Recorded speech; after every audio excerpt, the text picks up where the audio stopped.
Over the last 100 years, there have been countless floats who've made their way down Last Chance Gulch for the Vigilante Day Parade. Although the final designs may vary, there have been a fair number of repeat themes over the years, as Helena High Principal Steve Tennis can attest. At the high school, I've been here 32 years, so 32 years worth of flower fights and log cabins. And then I also, as a student way back in the day from Capitol High School, participated all 4 years in the Vigilante Parade. Before participating, students have to submit an essay about their float, and every entry is approved by the school administration before being given the green light. In the cases of floats depicting Native Americans, students work with an Indian Education for All advisor, and then the float will need final approval from the superintendent.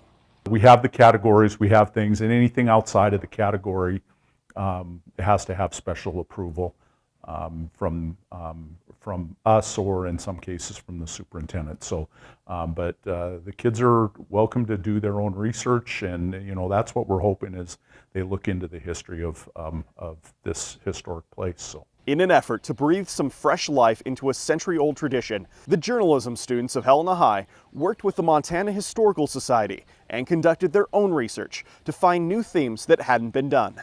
There's so much rich history within these different areas of Helena history that without researching, we know nothing about, my generation knows nothing about. And so sort of helping to convey this information to the masses is incredibly important and special. From the Marlowe Theater to L. Ron Hubbard, founder of Scientology and former Helena High student, the staff of the Nugget say they learned a ton about their hometown when writing these articles. Like in Reader's Alley, I didn't know that it was originally Cutler Street, and that was something interesting to learn.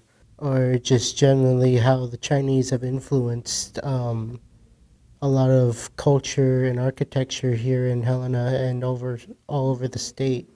So it's kind of interesting to start with how these groups spring up, and then how these buildings and places have endured throughout Montana history. The legacy of Vigilante Day in Helena is much like the parade itself, with each student building upon what came before and adding to the grandeur of it all. In Helena, John Riley, MTN News.